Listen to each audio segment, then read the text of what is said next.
députés et sénateurs, vous avez un rôle à jouer pour aider à corriger les excès du passé.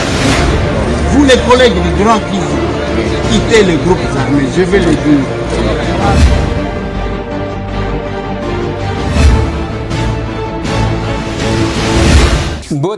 Bote lisusu bandeko nanga, bino bandeko oyanga, bon début des semaines, bon début 10 mois de mai. Hein? Et lobby ezala qui joue journée il y a travail, jour il y a travail. Oyo bandeko mususu na mona ki ba vidéo moko na yeko seka. Milanja masanga kaka boy. Masolona depuis te bandeko nanga yeza début ya campagne électorale pour na élection à ba gouverneur. Congo central champion, 22 candidats. Makukumatatu et Sali Moussalate. Masolo, c'est dans cette émission. Et ils ont indapé kuna na Sankuru, ba candidat de part et d'autre. C'est la campagne vraiment. Mais entre-temps, t'as la État Sankuru ezalili. T'as la État province Ango ezali enclavé, déchiré, déchiqueté. En dépit à ba fonction à chance. Ya batete la bazala kanango pour na cause. Tout le régime. Quelles sont les personnalités politiques qui se sont beaucoup plus retrouvées dans tous les régimes depuis que la RDC, Batete là.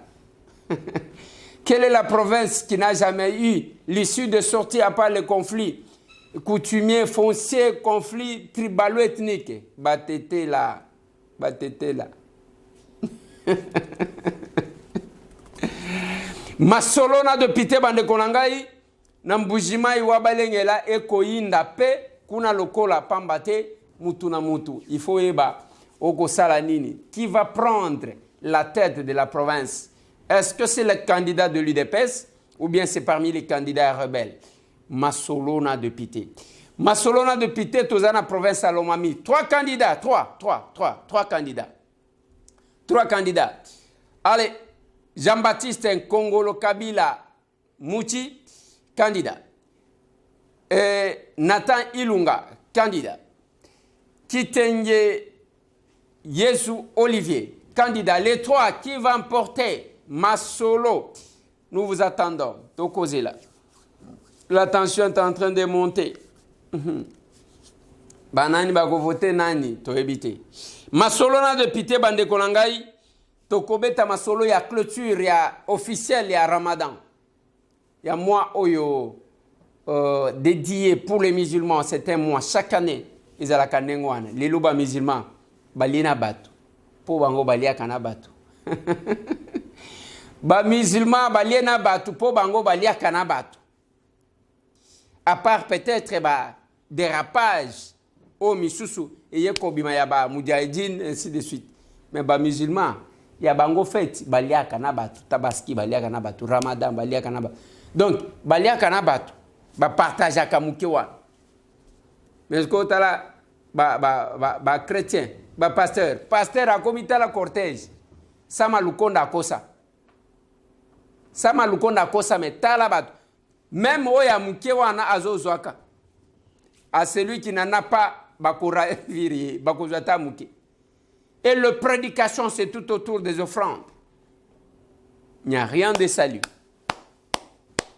Yango mona ka théâtre na théâtre. Kongwe kozwa sali wapi. Lobi na sale la kibino émission na Zamba. Ya kotali sabino wana tozana didie kiku. Dieu makesela tozaki kuna tozaki na nani mususu.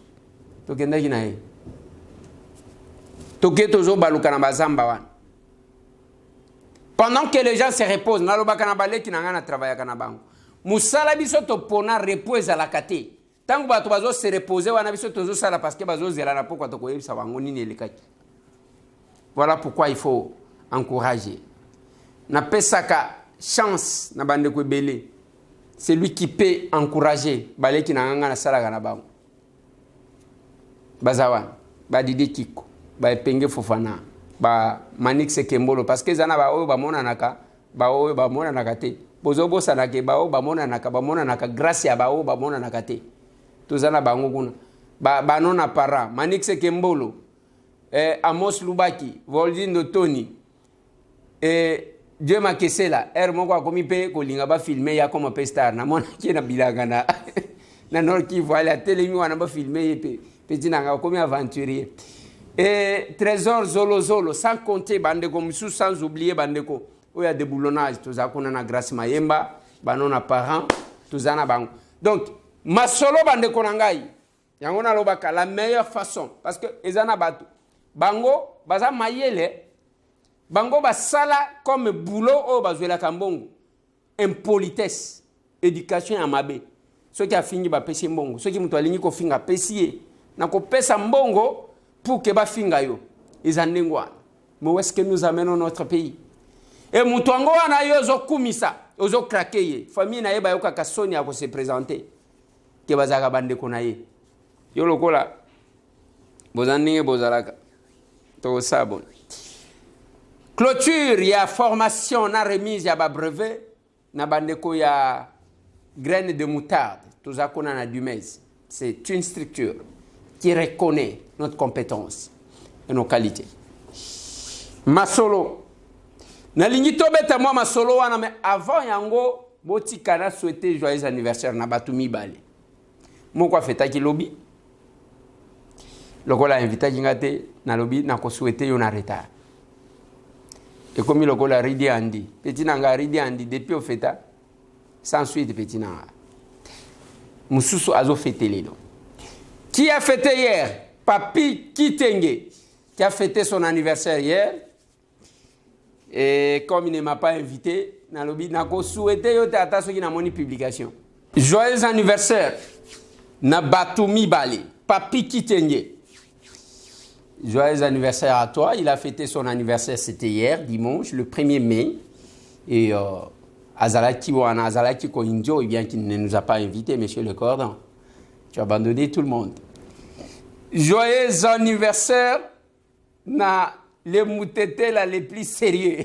Maître Nicolas Wemankoy Omokote, c'est son jour, c'est aujourd'hui. C'est aujourd'hui. Joyeux anniversaire na Maître Nicolas Wemankoy Omokote. Les moutete là les plus sérieux.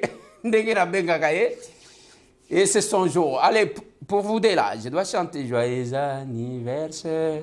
Joyeux anniversaire, joyeux anniversaire, Papi et Nicolas Wemankoy. Joyeux anniversaire. Voilà. Eza Nengwana. Menalobaka toujours. Soti mutu. Ozo fêter anniversaire. Yebake obakisi mbula moko na oyo zalaki nango. C'est-à-dire, un pas de plus na vieillesse, to un pas de plus na konuna.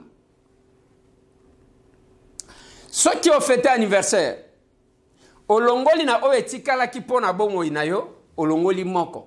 Donc, ozali ko avancer malembe na liwa. Voilà pourquoi nous devons nous auto-évaluer chaque fois que nous fêtons. Chaque fois que nous sommes là. Oui, nous devons nous auto-évaluer. Total Katangu Tozali, lelo na fête anniversaire nangai. En ajoutant une année, qu'est-ce que j'ai ajouté sur ma vie? Qu'est-ce que j'ai ajouté sur ce que j'ai toujours fait? Qu'est-ce que j'ai ajouté sur la sagesse? Parce que c'est ça aussi. Et au cas où je mourrai aujourd'hui, qu'est-ce que je vais laisser sur la terre des hommes? Nalobakango toujours. Voilà pourquoi nous sommes contraints de faire du bien chaque jour sans remettre à demain ce que nous pouvons faire aujourd'hui. Kosala bolamu mikolo nyonso sans que lobby ose lisa pona ko remettre lobby oyo koti kosala lelo.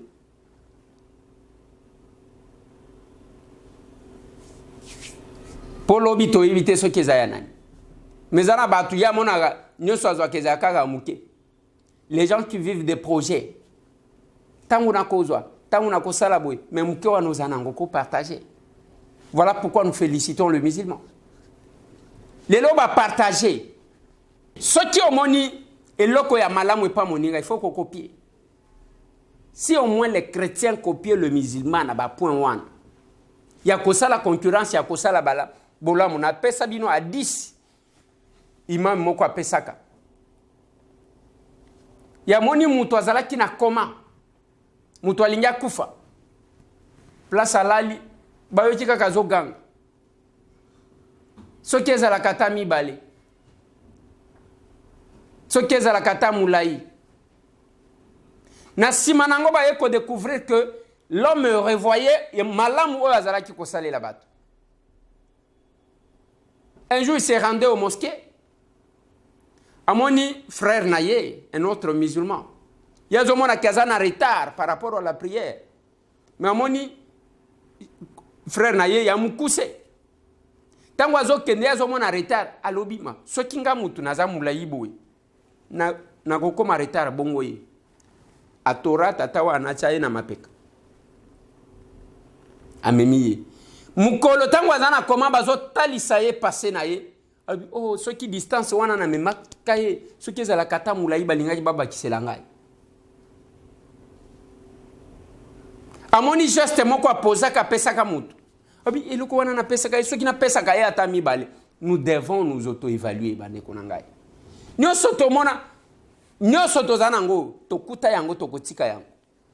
Hier j'étais avec une dame qui me parlait ya makambo ezo salema na Kinshasa alobi bana poto bakomika koya koteka ba mapangu ya bapara na bango baye kuna batindela kabiso lwa ete baye bashaye mususu bauti koteka na Kasavubu et puis bazoteka to critique kawana basali yango boudin bakati 5 parcelles pona parcelle il y a 20 mètres sur 20 bawo baluka biloko wana bozoteka basibaki bino pe bokende siko tokowelela ni. Voilà pourquoi nous devons savoir comment nous comporter. Masolo. Bande koya grande muta. Soki otali tokoya kokoma wana. Awa tangu tozolo bela ba campagne électorale. Campagne esalemi. Ezo salema. Lelo bandi. Opesi mbwa boy mutunyo so alingaleka. Oui, mais il faut boye ba keza ba charge bozali quand même. Na kotiela bino quelques images. Il y a l'Omami, na Kabinda, quelques images.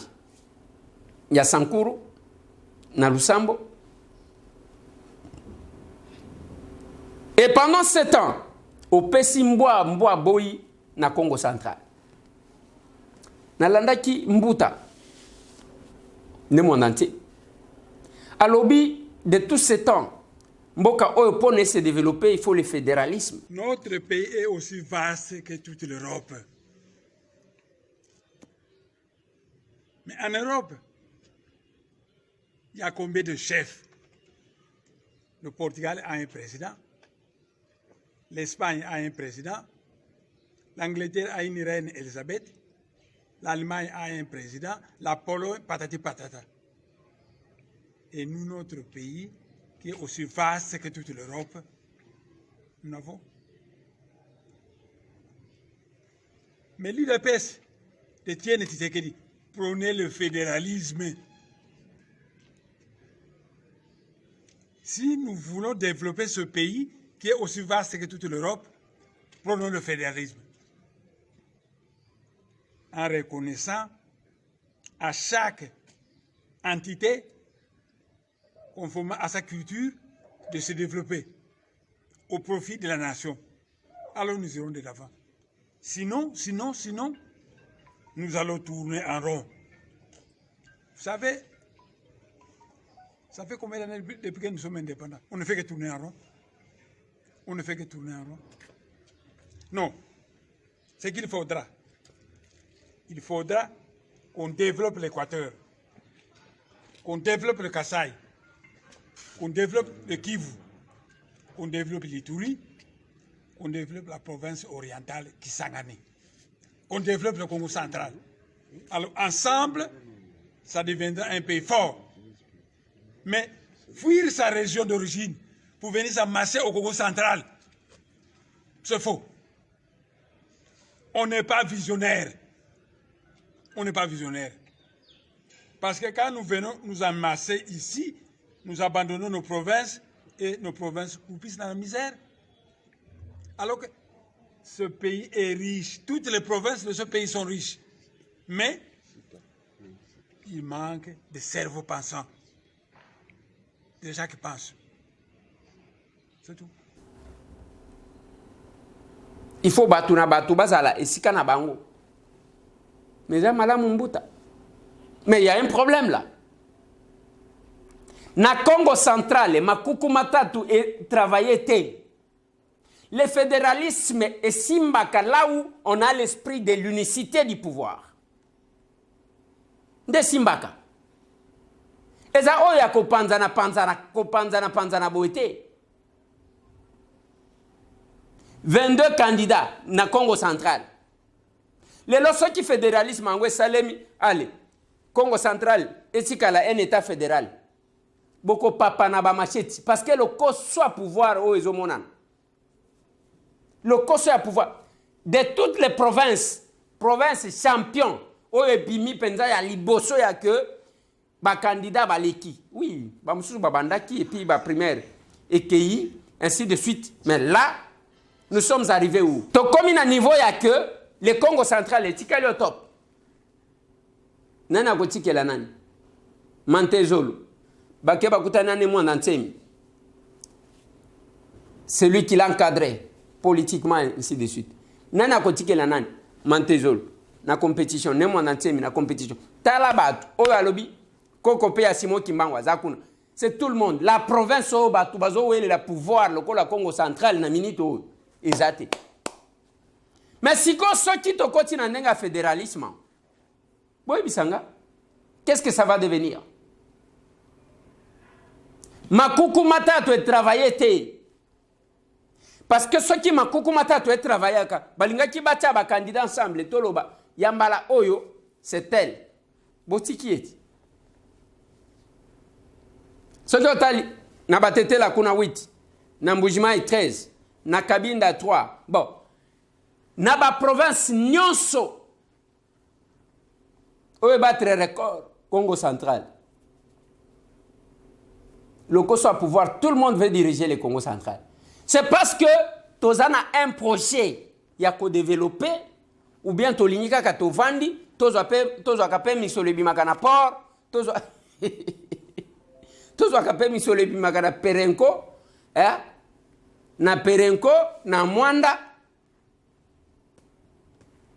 Yango na lobana bino tangu na ke Mwanda nazo zonga eloko na monaka. Olongwe Mwanda ti na boma. Ba villageois lokola biso bazana espace te ya kokata bilanga. Nyoso tu wana basomba. Na tuneza ba banani. Et par famille présidentielle oyo utaki kobima. Donc ba katela batikela bango tout moi biloko amitebo. Nyoso kobanda chela ti boma kutu bateka même aéroport ngaitamwe magambo e bateka ngona na complicité ya banani ya bato ekolo mususu bakongo bango moko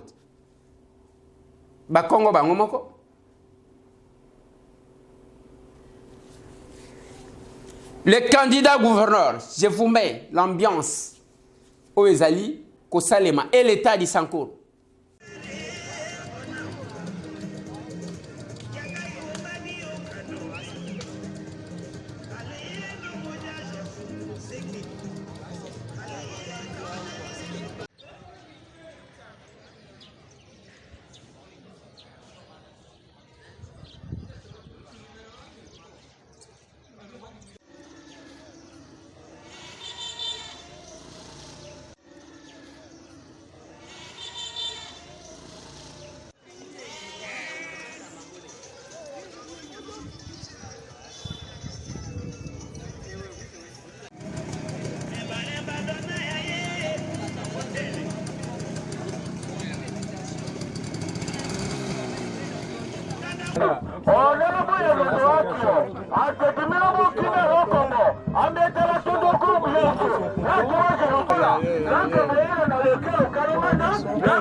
Voilà pourquoi nazoloba que cette province-là, ils ont senga quelqu'un, qui doit faire exister l'autorité de l'État.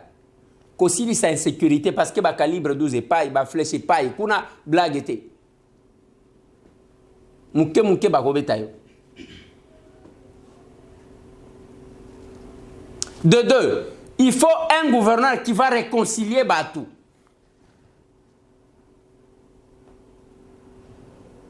Un gouverneur qui va réconcilier Batou Bavanda.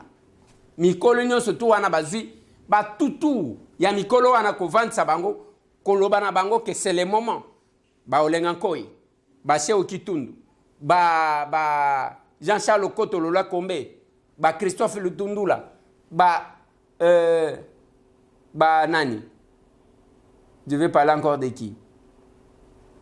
Je vais parler de Olengankoi, Lambert Mende Omalanga, Cheo Kitundu, Jean-Charles Okoto, Christophe Lutundula Pala, Pena Pala, tous ces vieux-là. Kovandi Sabango, Moïse Kanga Banini, Bogolimi Sanga Baona Tangite. Kovandi Sabango, Longwa Makambu ya Kodivise, cette province-là tellement souffert. Province à Sankour. Et souffrir parce que poste bato bazwa kaka mais province soki bazwi ba poste babandi ko entretenir ba conflit bato babomana oh bato eswe oh bato ya boy c'est dépasser cette histoire mais soki botali sankuru anyanya wanyanya Chaze Kalumba, yeah.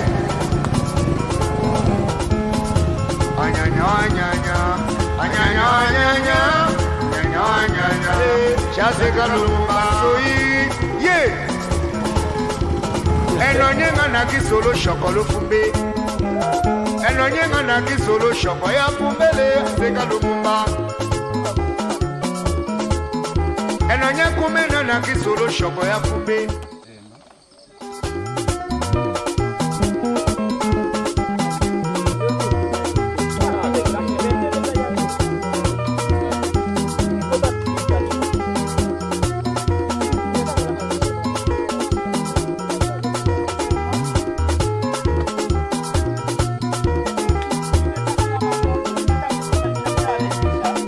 Soko ejimba yame we mwenye kufundisha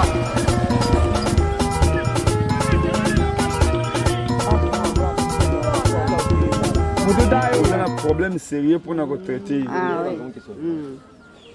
Kulonga kwa bana kweka likubukofo bozana mboka nini kongo mboka Chikwasa 54 km kwa Malisamba. Combien de kilomètres? 54. Mais pas une boulot qui était la minute, mais voilà qui nous bana qui sonne. Mais vous avez été là. Vous avez été là solo mais. Vous êtes là monoko makasi. Ça c'est mon tété à robot ya monoko na été. C'est ça. Lusambo tozana batete basonge bashilele bakubande bazebele. Yo mane. Ongane suna pene jamba. Anyanya. Chaze Kalumba. Yeah. Anyanya. Chaze Kalumba. Soyi. Yeah. Enonyenga na kisolo shokolo fumbe. Enonyenga na kisolo shoko ya fumbele Chaze Kalumba. Enonye kumena na kisolo shoko ya fumbe.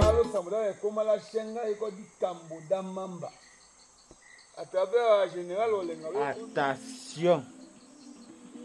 Ndambo te ake madila ngambi tema ati malango devie. And you go to me member mi tie.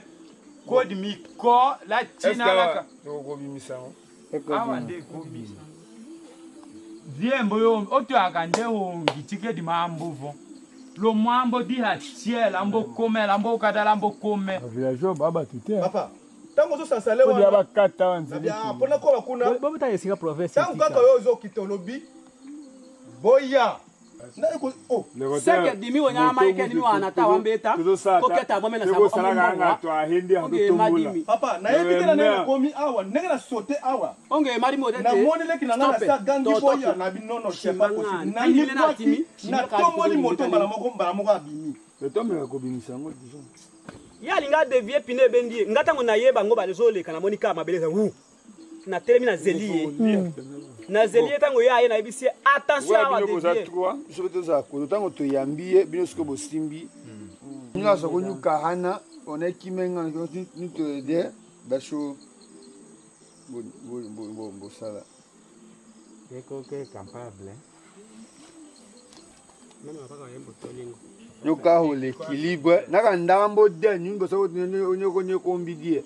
So nya to nga ko nyu ja charger le ngulo. Tomola. Dis-moi à d'autres jamais ça. Faut se décourager. Bisu to koya na moto na kati ya. Kasi moto. Omoite to na kati kwa. Moto alinga kufa. To koyi kuna tu. Moto elali bisu ko. Amashinda bashaba nyumbula. Sivili kaka mespira kwa kodoa.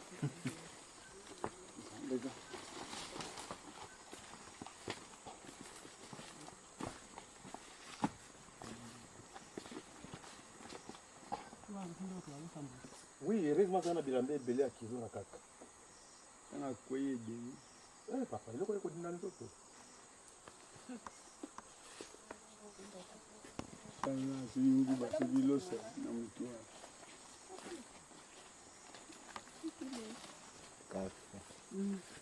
Musonge passo.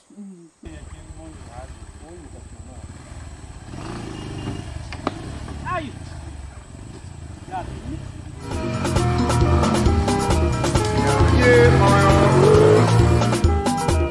Melole mulosena naso batamadeni ba Muzezeruba ekotlolo apo wange opusa dikalo chalambushi mayo Muzebuzu ekololo kanga dikalo ekololo amochi aweye matawa mama jonge ekoma mete mama dode ekolemu ye anaselo mame apo wange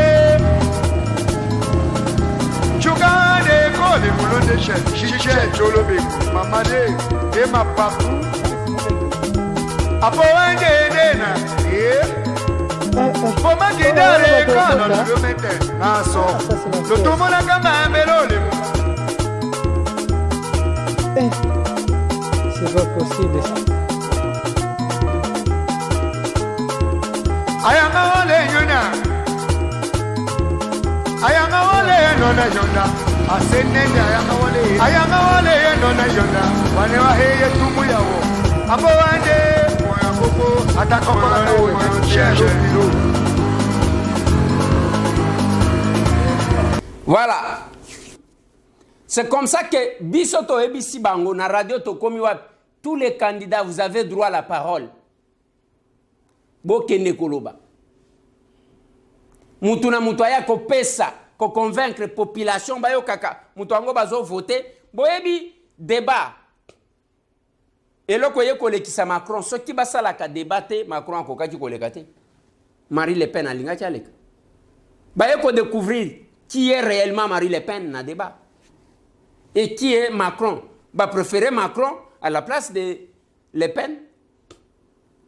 Ce qui basa la ka, kuna il fallait organiser un débat. Débat entre candidats gouverneurs. Kongolo Mouchi, Jean-Baptiste, allez. Nathan, Ilunga, Wana. Oh, Olivier, Kitengeyezu, Wana. Allez, débat contradictoire. Baye banani alingazo à province. C'est aussi important.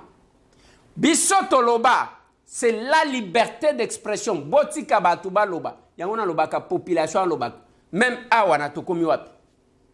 Nasara kana lobi na lobi après. Natikeli binoti. Bonjour, moi Nakolo Pango. Bonjour. Okoko convoqué Nanu Ngobila ala kisayo banda 3 ans na pouvoir na ville ya Kinshasa si asalini. Tozwa ndeko mususu. Alingina tuna makamba ba péage. Est-ce que na Kisasa ba péage yango ezalaka ya ba quartier? Oui papa ngana kolobaka ya loko pona ba pasteur. Na ko suggérer que basala ba loi bazo bima penza na kati na nzela. À propos ya député, elle a ingénié toute la nation congolaise. C'est un partout de tout le peuple congolais. On a marre. Depuis 2020, ba suspenda service national na gouverneur la province ya Ituri ba manisa. Tina lelo iza kozonga te ba agent baza ko souffrir. Pourquoi bozo konyoko la peuple oyo boye? Pourquoi ba oyo nyoso bapona soit disant ki baza ya Kasai bazotala Kasai ezokufa ata sata pe azosepela te. Moyi wa buledi wa nsami munde chilobu wa mawani moyi wa mundo wa nsami ka Tituli mwakwenze nungunchinga ni chilobu tuambila kutetu tukasomba henyi keba kubule mubukwabu katutu eshetetu tukasomba wale bika bene bikumana si chilombu wetu chilombu chukwehika. Il y a longtemps, Nazaji Kobe, les Kassai se meurent, bien au contraire, il y a ceux qui ont préféré utiliser d'autres personnes pour n'abattre des comme ça.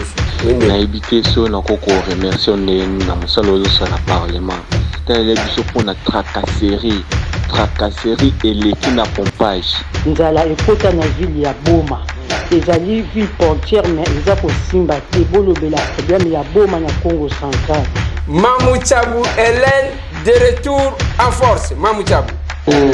Uso masolona tete. Asepeli mingi ndenge okendaki na prison olakisi biso biloko baza kolia baza kolamba sikoyo olakisi biso sika ya wesete olakisi kaka biloko baza kolamba na baza kolia na sika kolala sikoyo wese. Merci papa okende liboso ndenge omesala kopesa biso basourire toriske tovote otina mwana tovote yoko ekasi parce que ozotravaille okite kutu circonscription na yo te telema oza mobali tia libaya na présidence okolia bango nyonso kopesa possibilité na bato s'exprimer. Ngai na chaîne ngai yo même soki mutu afininga na tela kabino soki ba fininga na teli bino c'est aussi leur droit.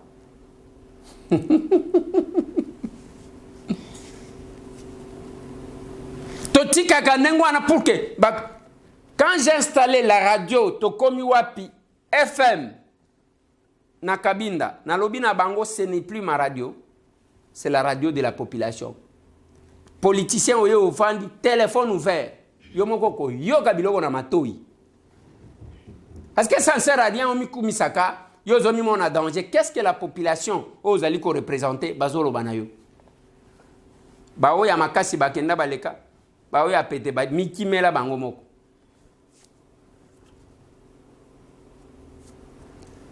Bonne chance na ba o ba koleka, mais j'insiste encore. Les honorables députés provinciaux via la province nabino ezana maboko nabino oyo boko décider dans 4 jours les 6 yango ekoka ekolanda province ceux qui vont voter par complaisance ceux qui vont voter batu ya ke bobandi ba conflit ezabino moko mais biso to ko pardonner binoté. Je vais vous combattre province kaka na koyoka o motion batu bazo sala boy na bandi ko tirer na bandi ko tirer na ba députés provinciaux wana boko inangai na ko tirer à boulet rouge parce que c'est le moment de prendre une décision responsable. Pourquoi vous voulez être complaisant? Bolingi bozala complaisant pourquoi? Prenez une position responsable. Votez un gouverneur que vous estimez qu'il y a une année oyo akola kabisote au levé topographique autant tozo sala on a kuta qui province eza trop pauvre tozo te tozana posa yo wana te tango zo kende ko briguer mandat oza censé koyeba ba problème ya province wana tika ko boma biso na makambo ya ke bazo sala d'étude hein oza censé koyeba nino ko sala et puis tant ya mukuse oyo oyebi nino linyo sala soki eza pona copier mboka biso to ko supporter te province wana to ko ndima te to ko sunga yo bien yango pe nazo insister lelo aucun candidat n'a reçu le parrainage à chef de l'État muto alobi na bino boyeba ke déjà za muto alokuta bo voter été aucun candidat moins encore de la première dame ezakunate. Ils ont estimé qu'il faut que les électeurs s'exprimer parce que bango va yebi ba province na ba pour que to ka lisusu te ba crise na ba province. Aucun.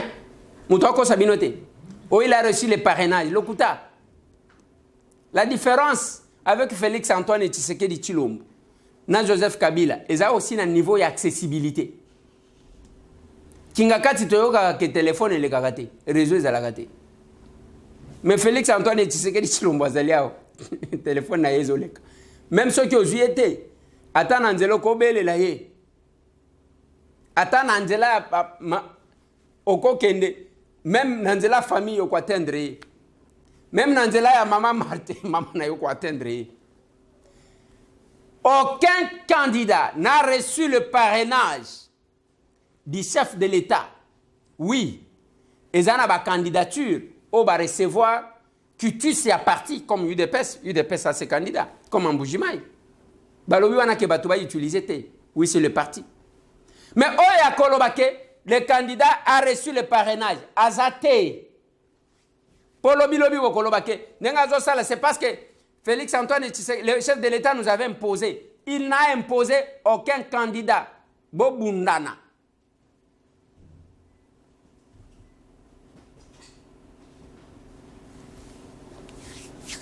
Ba vidéo nanga ezotika. Bobundana bino moko, botika lokuta. Pesa discours na yo. Tika komila tisa chef de l'État. Tika komila tisa première dame. Pesa discours parce que ce n'est pas le chef de l'État ndakoya kokamba province one. Moi encore la première dame. Pesa discours na yo tika lokuta obani lokuta boneni. Boni démagogie boy. Boni trafic d'influence boy. Ozoluka kokamba province na trafic d'influence modèle one. Na démagogie ndengwana. Ah, vous avez mal barré hein. Vous avez mal barré. Grain de moutarde va clôturer formation à Bango, c'était la remise de brevet. On était attendu là-bas, mais tout ça qui moi contre-temps, ma casse permettait de quitter Tokenda Kenda Kamayambala. Oh, ça a été compliqué. Je vous demande de suivre ça.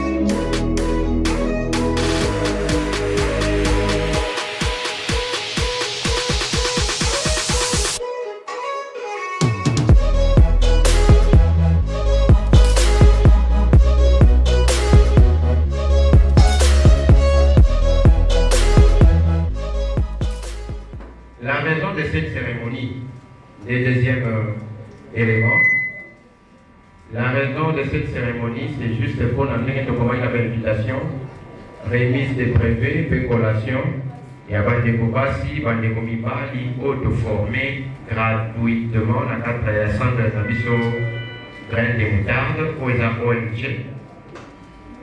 Alors, pour la Coca-Cola et puis pour encourager Bango, et Bango Batikali, il y a un autre invité qui vient, tout ça, et pour encourager Bango, l'exemple de Bino. Pour les rebelles, pour les déjà dans ma formation, on a déjà antinate. Il y a un tango Bango Baji courage, Balandi, Basilici, présence de Bino, et je vais honorer Bango. Parce qu'on a peut-être déjà la dynamique pour ça la formation, pas mater. Quand on a une formation, on peut beaucoup utile dans la société. Les dîners, on a besoin qui les babouilles à louer les bambous sales, au pays Sabino, honorable, responsable, pour mon isabano qui est bouling à la bateau, va ça la formation, pas ça qui tient à qui, mais babouille peut contribuer à développement et à la vision. Voilà un peu, moi, bienvenue, vous souhaitez, Bino, faites madame, ma camouflage chez madame.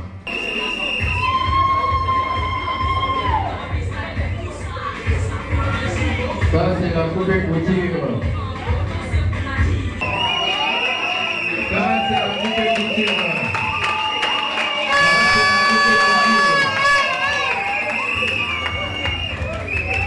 Ça, c'est la coupe de couture.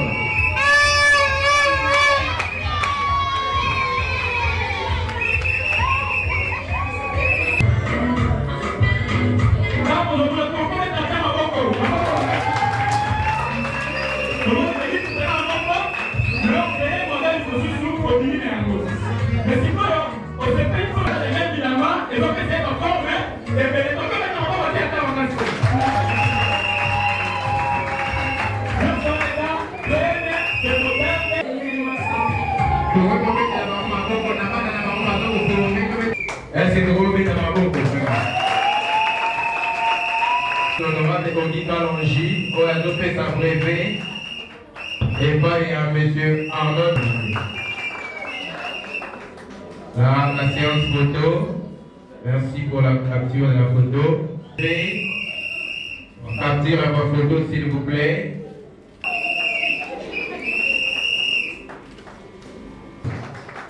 papa ayekolaki sport na ye wana topesi yo ye ote aye mibeko ayeba mibeko na ye mama mpe bango nyonso bakoki kosala photo d'ensemble ya balauréat avant que il s'est fait représenter malheureusement mais c'est bon on peut prendre la photo. Mbumba Makuiza dit Yves. Voilà. Maman Léontine. Naza a pour la présentation, il y a centre grand de Moutarde, il y a la remise privée. On a baninga oyo basisi na coupe couture, esthétique et école anglais. Ngai na sisi na coupe couture. Kombo nanga belle dantona. Obozo mona eza brevet nanga na bimi lauréate na esthétique. Bino ba obo fa na ndaku bosala eloko te boya botala ngai so botala eloko nanga bomona botali mutu nanga bomona.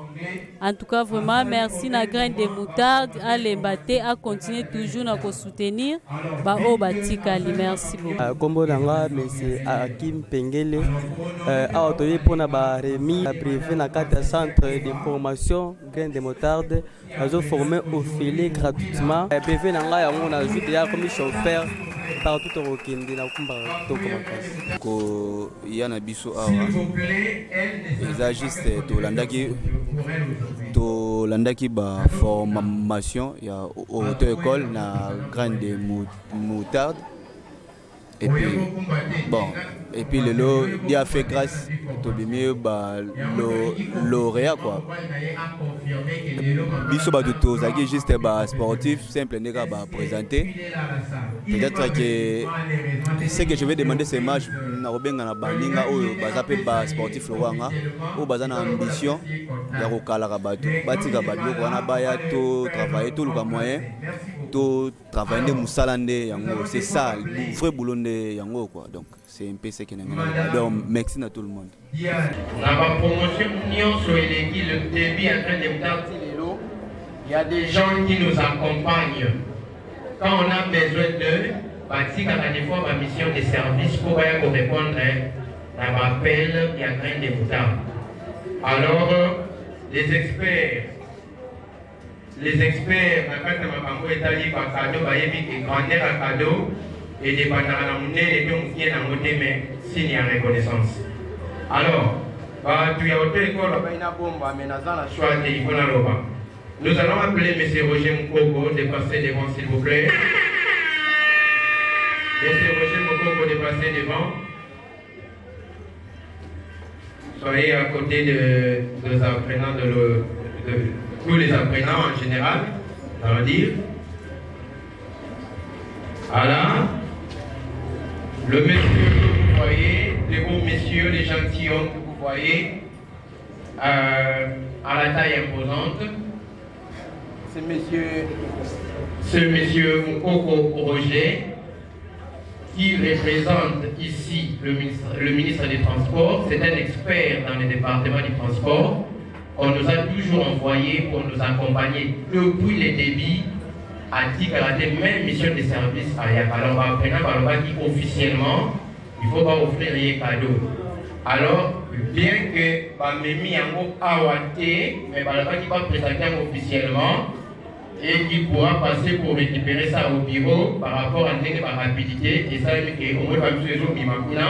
on a laissé ça, mais on a voulu présenter d'une manière officielle. Il est parmi les personnes qui ont reçu les cadeaux de la part de tous les apprenants. Il y a deux écoles en particulier à Graine de Moutarde. Est-ce qu'on peut l'applaudir? Le premier bénéficiaire du cadeau, le premier bénéficiaire du cadeau de Graine de Moutarde. Je vois qu'il est accompagné par madame. Madame, s'il vous plaît. Madame Marina, est-ce que vous pouvez être à côté de papa? S'il vous plaît, comme ça. On va prendre les images pour rester. Vivant. Alors il faut reconnaître effort à tout moment, il répond présent. Voilà.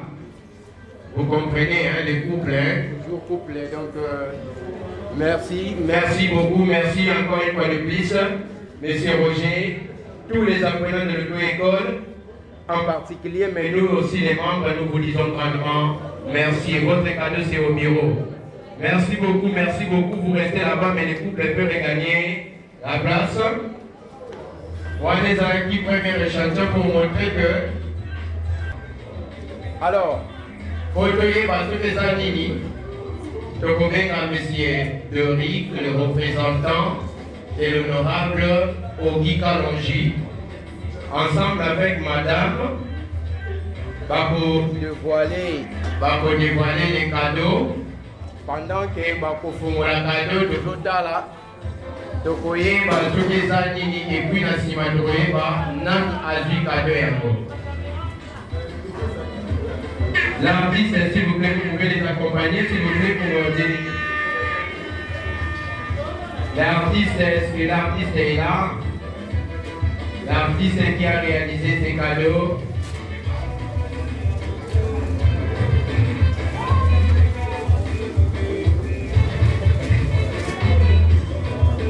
Voilà.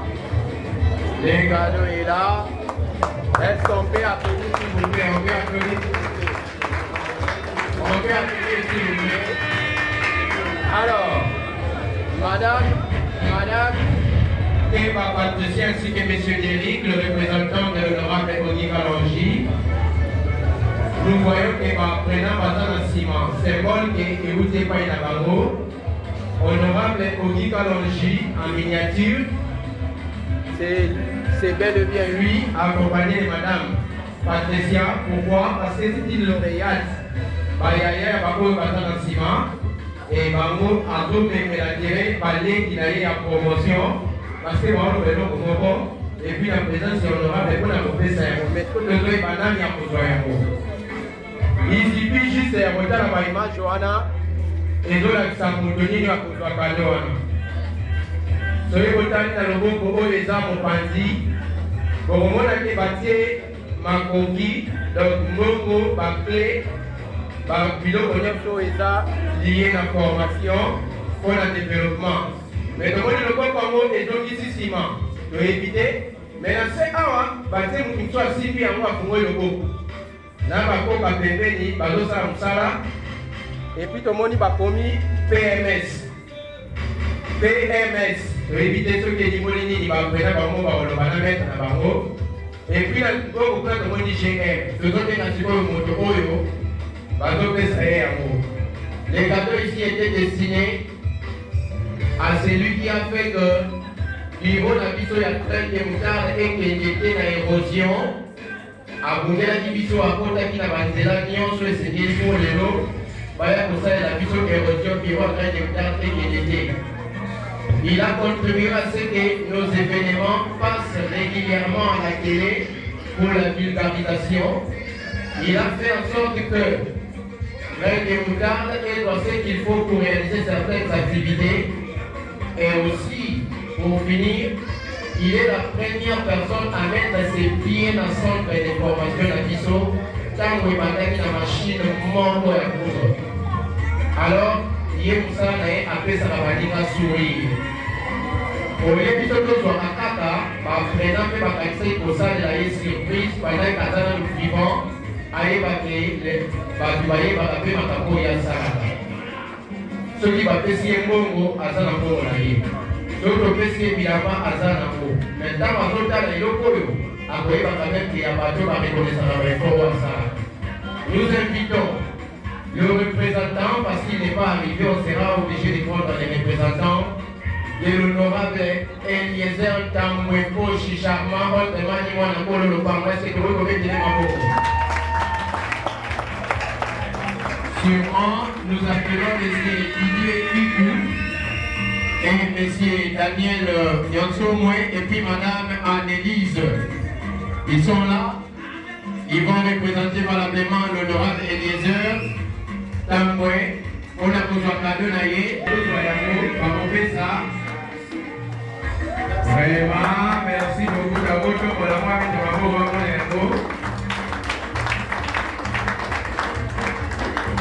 Alors, merci beaucoup, madame. On peut vous demander de rester là-bas pour une minute. Déposer, vous pouvez déposer. Il faut encourager les gens.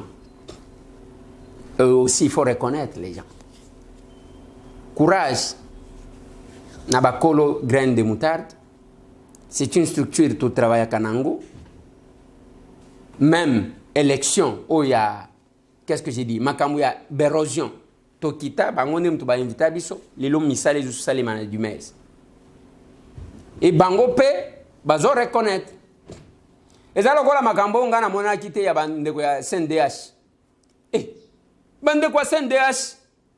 Toye ko sala un effort parce que nous avons estimé à notre qualité de député que l'institution d'appui à la démocratie ne devrait pas violer les principes démocratiques, la régularité de l'organisation des élections. On a calendrier, c'était piégé. Nous nous sommes levés. Merci, honorable président.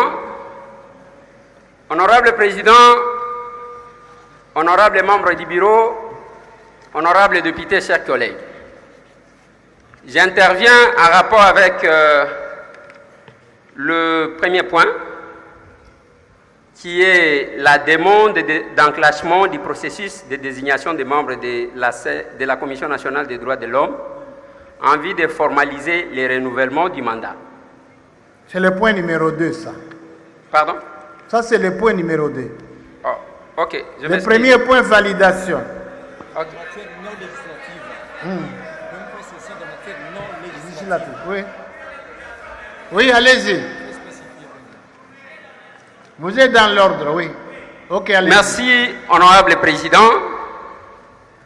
Honorable président, si je prends la parole, c'est parce que je pense qu'il y a une erreur qui s'est glissée. Cette erreur fait croire, fait passer pour une nouvelle matière les dossiers de la CNDH. Alors que c'est un dossier que nous avions déjà débattu et la démarche a été sanctionnée par un communiqué, honorable président. Le même communiqué qui est signé par notre rapporteur a même donné le calendrier que j'estimais que nous allons le respecter. Je vais prendre, je dois avoir le communiqué avec moi, voilà. C'est le communiqué officiel du 11 décembre 2021, honorable président. Le bureau de l'Assemblée nationale informe les composantes chargées de désigner des membres de la Commission nationale des droits de l'homme, CNDH en sigle, que, conformément aux articles 14, 15 et 16 de la loi organique numéro ... et on donne les calendriers qui est là, honorable président. Et le rapporteur a même signé. Et si ce calendrier, honorable président, c'est déjà l'enclenchement. Mais nous avons constaté que dans le projet du calendrier nous soumis, on parle de l'enclenchement de ce processus. Ce qui est plus grave dans ce qu'on a écrit, on dit demande d'enclenchement du processus de désignation des membres. Je ne sais pas si cette demande, nous allons la formuler auprès de qui. Et on dit envie de formaliser les renouvellements du mandat. Non, honorable président, on ne vient pas formaliser les renouvellements.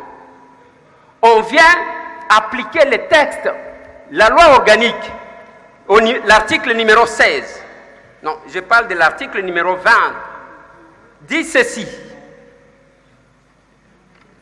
Excusez-moi. Hein? Je parle du deuxième point. Oui. Alors, l'article 16, non, l'article 19 de la loi organique stipule ceci. Les membres de la Commission nationale des droits humains sont désignés pour un mandat de 5 ans renouvelable une seule fois, honorable président. Et la commission, le bureau qui est là, date de 2015, honorable président. Nous sommes en 2022. Comment nous allons d'abord revenir, nous allons contredire notre communiqué et le calendrier qui a été publié par notre bureau, signé par notre rapporteur, que je venais de vous lire. Je vois là, c'est signé honorable Lembi Loubou, la rapporteur, le 11 décembre, honorable président. Si vous voyez ce calendrier, honorable président, on dit samedi 7 décembre, publication, samedi 11 décembre, ça c'est 2021. Quand on arrive en 2022, jeudi 17 mars 2022, mise en place de la commission spéciale chargée d'examiner des dossiers des candidats conformément aux articles 49, 50 et 51 du règlement intérieur de l'Assemblée nationale. Vous allez voir que nous sommes dans les bons, honorable président. Quand on parle de l'enclenchement, je vois les choses et aussi, nous choisissons parmi les listes que les composantes nous ont déposées, honorable président. Mais si nous revenons, je vois presque toutes les composantes nous ont écrit quant à ce. Et on a même créé une confusion en allant à la Cour constitutionnelle dont on fait référence pour un arrêt qui n'a jamais parlé du renouvellement tacite du mandat. Alors que ce sont les institutions d'appui à la démocratie. Honorable président, j'estime que nous devons revenir sur les calendriers que nous avons déjà. Il n'y a pas question d'enclenchement parce que ça a déjà été enclenché. Si vous voyez le premier calendrier, j'ai un document sur moi. Voilà ce qui était prévu. Voilà. Entérinement des membres de la Commission nationale des droits de l'homme. Commission nationale des droits de l'homme. Mais le deuxième document que vous nous avez remis, honorable président, d'abord, nous voulons faire des juges partis. Donc, on demande au bureau qu'on doit remplacer d'enclencher les processus de remplacement. On demande à ce même bureau-là d'organiser les élections et ce même bureau-là considère qu'ils sont encore en cours de mandat alors qu'ils sont déjà à la 7e année depuis qu'ils sont là, honorable président. Voilà pourquoi, honorable président, j'aimerais que nous puissions revenir sur le communiqué qui a été publié par notre bureau, donc le 11 décembre 2021. J'ai dit, honorable président. Il nous fallait sauver ça. Et te sauver, place Ngana Zali, je suis content parce que je lui ai sauvé. C'est un DH, n'a pas principe démocratique. Et maintenant, Souka, Boébinin, merci, n'a pas tout mis.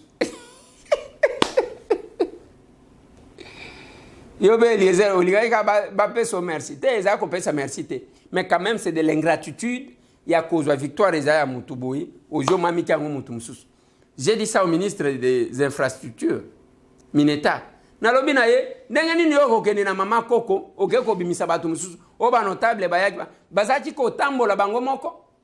Je suis allé voir Willingo Post quand il était là, avant vous. Je suis venu vous voir. Nakitisa David Mukeba Kuna. Nakitisa Batwa Ovede Kuna. Et tant que misale bandi, Batumisu Baye Kobimawana pour la récupération politique. C'est quoi ça? Quand vous vous reposez, nous travaillons. Masikita Ezo Salé.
kolanda nzela oyo ndenge bakoasfalte yango te banda balobaka nzela oyo bakoasfalte yango baasfalte yango te mais lelo oyo chose oyo ezalaki balobaki lelo neti tozolobaka ndoto elati ndoto toye awa ezalika asfalte route basikita tozwa siko réaction ya population esongo nini bazozanga mpona mokolo malelo parce que route basikita nzela yango tolobelaki yango mingi population boyaki na bureau na biso tokotambola route oyo nzela ezoleka te lelo oyo ekomi makadami ndeko na ngai pisina mwa moto tosolaka moke na yo mboto ndeko bonjour boni santé santé bien oza habité à côté nafandaka koto te nafandaka koto lelo route basikita omoni ezalaki mabele lelo oyo elati makadami ezongi esali bilongi esali biso esengo ebele mpo tomonaki ndeko Eliezer ntango abisaki asalaki neti moto apozaki mwa libanga liboso me bayaki kaka ndenge ezalaka kaka boye bayaka kaka bakendaka nzela ekobonga te me lelo tomoni nzela ezongi langage baproduise change ya kale bazali kaka démagogie tozalaki ke bayaka kaka boye aye asali kaka ndenge asali boye akei atikeli biso nzela etikali kobeba de plus ke me tomoni ke na ndenge na ye ayaki mpena na vérité nzela esili lelo tozomona bamakadame ezokota seke esengo ebele nde toza boye mpona bakonzi baogere mboka oyo lelo message tozangaka ya koencourage bango baye basala politique oyo dans le peuple d'abord yango ezokokisama mpe bango baomela mpo tozomona makambo na bango ya zéro trou nzela ezosalema partout totambolaka tozomona partout bamabulu ya minene partout bazosala pena bazosala tozomona ke mosala seke ata makambo mosusu tozolelalela oyo tozomona eza nanu ezokende nanu liboso par rapport ndenge tozalaki na ndenge toza lelo te namoni ke makambo ezotambola esali biso esengo makasi poso biso toleka na bapuso toyaki na mwa kokoso me nde prese ekoti boye tosepeli fort mpo tobandula likambo ya mwa bien ndeko aliaza awumela pena mosalo azosala dumais ezosalema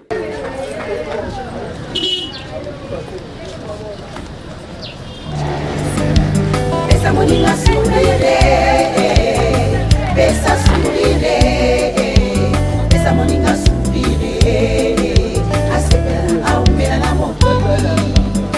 Pesa sourire, bamokula pe sourire, asepela aumela na mokili. Ntango etuluku ya badepute bazokondisa mabengo na bango na mbongo to mpe minzaka ya biso honorable Eliezer descend trouver descend ayeba nini ezotungisa ye base le vrai défenseur des Amoninas.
De prise en charge. Ça n'existe pas.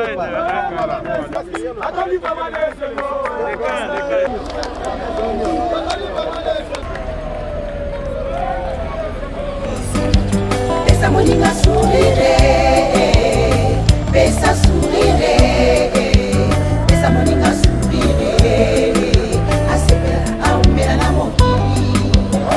Pesa sourire, pesa sourire, bamokula pe sourire, asepela aumela na mokili. Ntango etuluku ya badepute bazokondisa mabengo na bango na mbongo to mpe minzaka ya biso honorable Eliezer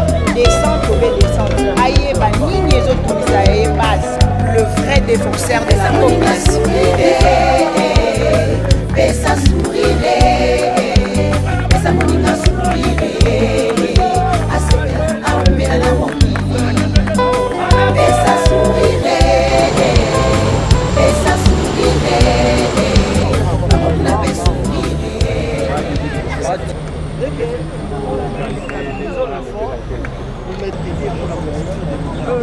Gérer les autres qui viennent. Vous avez une rivière ici. Il y a une rivière. Oui, il y a un maille à zéro. L'idée c'est de rejeter.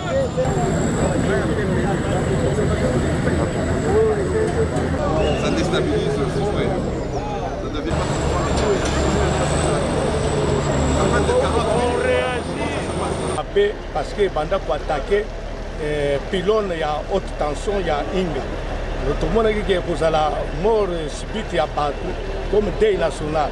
Alors, il y a recourir devant le ministre. Nanzira y a des légers d'Intambwe. À Commission Bisso, Tina Liboso, il y a déjà OVD. Alors, il y a qui collent la Bisso. Il y a un autre qui ça merci. Na ba démarche non so basali et puis promesse au ministre Arobaki que dans 3 semaines, bazoya kubanda misala na Dimez. Oui, et kokisami la promesse parce que yé moko d'abord azali mwana lokunga, azali mwana mboka de père et de mère. Ayoki kolela ya baleki na ye, batata na ye, bakoko na ye, banda ko ebele ekeyi. En tout cas félicitations na démarche nyonso to sala ki pe félicitations na kante na bango parce que promesse yango et aboti na nzela ya Eliezer mwana kolo lopango akosaki te alobaki akoya na Dimeza awa soki amoni misala esalami mpo na ye atikaki biso te nde wana na nzela ministre na nzela ndeleko Eliezer toza kopesa bango longonya esili te bakontinue kosunga mboka na biso Congo parce que pasi elekaki mingi na nzela ya érosion oyo. Merci beaucoup, nde yango na pesi merci et soyez les bienvenus na koya na bango na kati na cité ya Dimez. Merci. Pesinga en tout cas Nzambe abatela la contribution mboka. Ça bozo sala vraiment Nzambe asala nyonso ke boke ne liboso biso beto ko soutenir bino.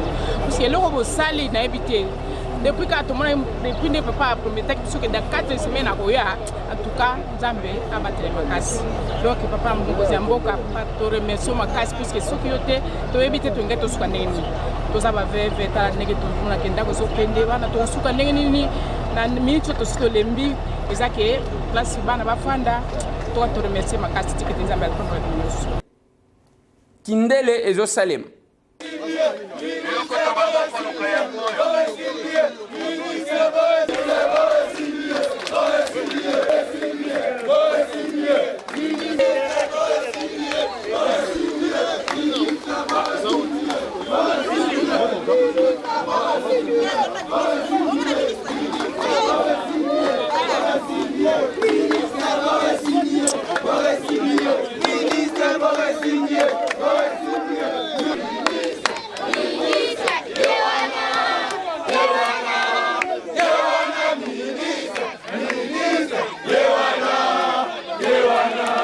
Maman ngana mesana koloba souvent que ba comparer biso na ba gouvernement o elekati. O eza gouvernement ba warrior. Gouvernement ba warrior liloba elanda makana ba acte. Biso to ba rapambate. Tango na yamba ki délégation ba notabilité na ebisaka bango que dans le mois mars ko silate. Pona que to kita na terrain et puis misala ebanda. Toza le 40e lelo. Toza le 17 mars. Donc promesse na biso wana ya liboso to pesaki ke ko banda na mars et ko kisami. Batu nyonso ba moni yango, baza ko mona ba engin, baza ko mona ba camion, eza ma sécurité. Oko mona tes entreprise et déployer ba entreprise ba nini ba équipement na bango pona ko sala ma sécurité. To ya awa pona ko sala ma sécurité, to ya pona misala. Et puis misala pe batu ba ko mona yango. To sololi na société biso que ampleur ya misala. Minene ya misala ezali awa ekoza bango 6 mois. Donc tokozonga lisusu awa dans 6 mois na population pour la population et monake non misala ngo esalami. Awa to telemi awa boye nzela ezalaki koleka awa. Nzela ya Zamba Telecom ezalaki koleka awa bokomona ekatanaki à partir à kuna il fallait kende kuna ekende boule. Donc misala kosalama awa dans quelques mois. Donc ça veut dire avant mbula oyo esila nzela oyo et que bon.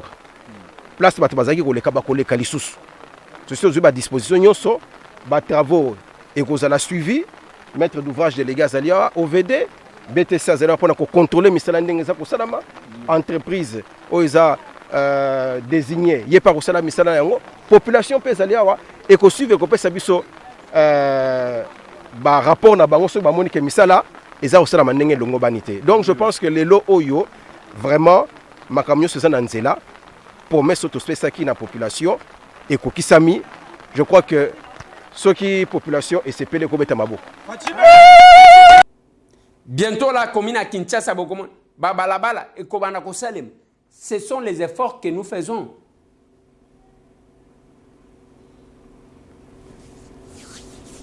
Nalobaka na batu tango tozo travailler bo travailler.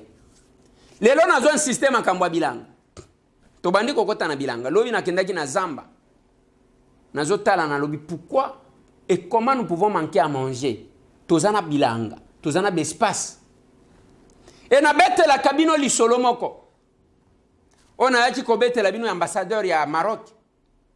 Que mukolo moko tokei na procès ya Moïse Katumbi Chapwe na Katanga. Toye kuna bato ebele ya opposition. Tout ce monde là. Makamuna zolo ba oyo. Jean-Claude Vwemba vient nga yebi yango. Frank Diongo Chamba yebi. José Ndundu Bonongi ayebi. Christophe Lutundo la pala pena pala ayebi. Bolenge Tenge ayebi. Mike Mukeba Nkoso ayebi. Tozalaka ebele wana. Cheribin Okende Senga ayebi. Toye tokomi na Lubumbashi. Toye babengi biso na dîner et pas Moïse Katumbi. Tokomi wana. Alobito sambela. Après ko sambela. Avant tolia. Alobi na biso boy.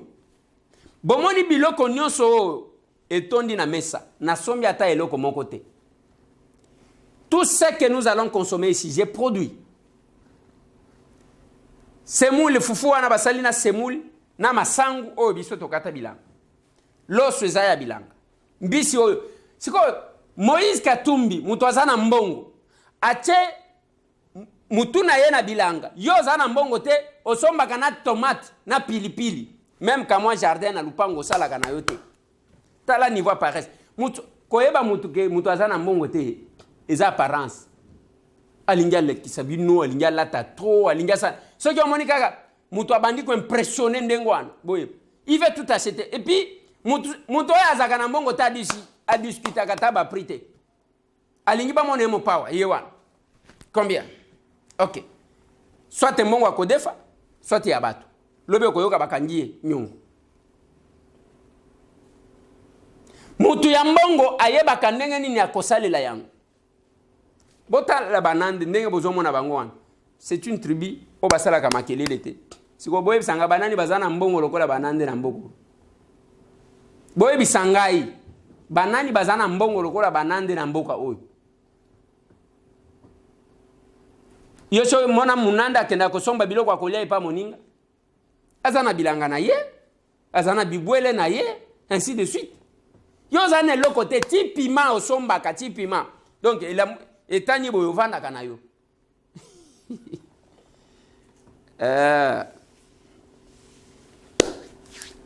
Alors que okolu kana yo musala zaka pembenia na plateau de Batekia. Musala zawan. Le londe G13 va répondre na amendement na biso sur la loi électorale. Ngai na insistaki ke bazwa disposition moko pona to diminuer d'ailleurs disposition moko totie wana ya bilanga. Chaque partie zala na bilanga. Ndenge bazo inanga depuis na bandaki yango. Bozala na bilanga. La liste ne doit être recevable que quand ceux qui bazana bilanga 300 hectares au minimum.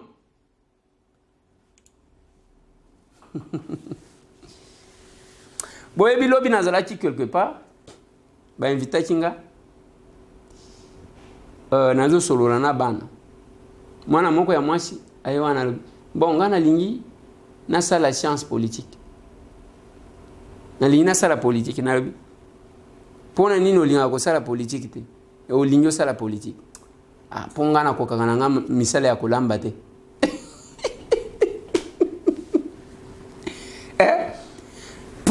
politique ekoti kozala te lokola place ya batu soki batu bazangi musala baye koluka mbongo. En politique, on ne vient pas chercher l'argent, mon Dieu.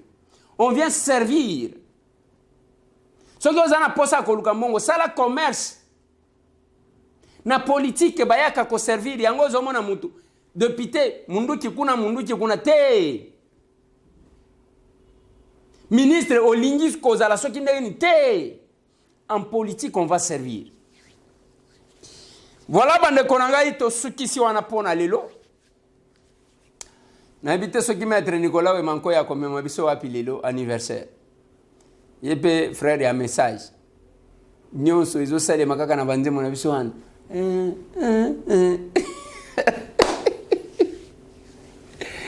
Là. Voilà, to suki si awa pona lelo plus 243 998 311 332. Bonne chance na ba candidat gouverneur. Tomonani.